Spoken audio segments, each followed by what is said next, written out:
Once again, we are from Oman Sustainability Week. I'm very pleased to have Mr. Kamal, Chief Sustainability Officer at Averda.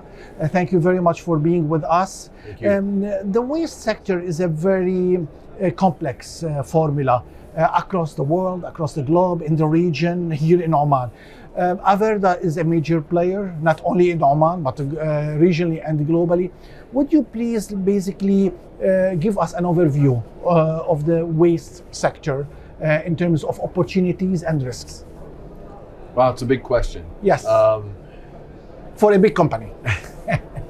So I think the easiest way to talk about the waste sector is to begin to talk about people's understanding of what it is that they use and what it is that they discard. The waste sector ideally is a sector that will decline in size over time as we redefine materials from being waste to being discards of value. So the opportunity that exists in the waste sector is to redefine the waste sector from a end of life disposal sector to a resource recovery and supply chain sector.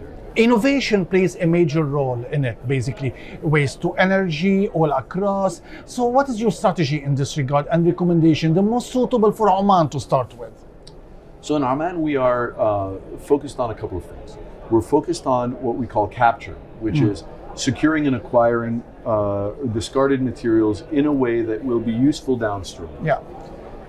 This is part one of it. Part two is circularity. So once we've secured materials that are usable, finding usable outlets for them within the local market as much as possible. So in Oman, we're really focused on driving forward with making sure that all of the discarded material gets collected correctly and is categorized correctly, and then either finding markets for that locally or creating markets for it locally. And that is our primary focus in Oman. Yeah, in terms of the healthcare, basically medical waste, yes. This is a big segment that not many talk about. I do realize that Averda is very active in this regard. We are. Locally, regionally, amid COVID-19 and all that. What is the strategy? What can we benefit? How can we develop that segment? Look, I think the important thing in the waste segment, in the medical waste segment, is control. Yeah. We're talking about materials that are dangerous, hazardous, infectious, and the like. The most important thing is controlling that medical waste from the point of production to its point of treatment, and treating it in the most appropriate way with the minimum environmental impact possible to make sure that infections can't escape, to make sure that the cytotoxic drugs and things like that are necessary for things like chemotherapy don't get into the public domain, and to ensure that we minimize the amount of things like antibiotics in nature and that sort of thing. So our goal is maximum control.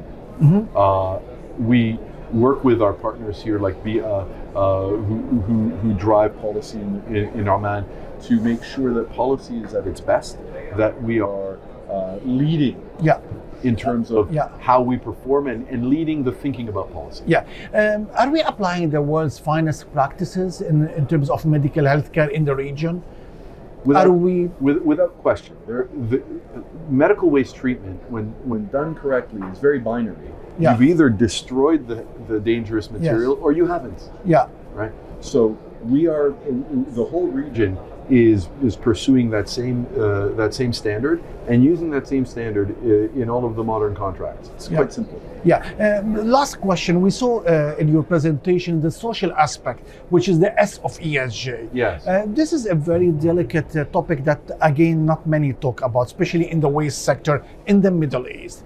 What can you tell us in this regard? What is your strategy to elevate that from your end? Look, we have a two-pronged focus. Well, I should say actually a three-pronged focus, but two very clear ones. Part of this is ensuring that we employ as many locals in as many of the markets where we work in as possible. Yeah. In the best jobs that we can. Yeah. And the idea here is to elevate the local community's access to good jobs and to integrate ourselves into that community, to ensure that community develops skills in the waste management sector so that they don't need foreign companies. Yeah. This is one. Two, as it relates to the frontline workers, which are the workers that we spoke about in my presentation. These are typically mostly migrant workers, Yes. who come to this region for opportunities that are greater than the opportunities that they had at home. Yeah. What we need to do as the organizations that employ them is make sure that they get that benefit that they came here looking for, that they get to live and work in conditions that are safe, sanitary for them, both psychologically and physically, and that in the end of the day will deliver better results for us as businesses as well. So we see this mutual benefit where the more we invest in our people, the more our people invest in us, and that's at all levels in the organization. Thank you very much.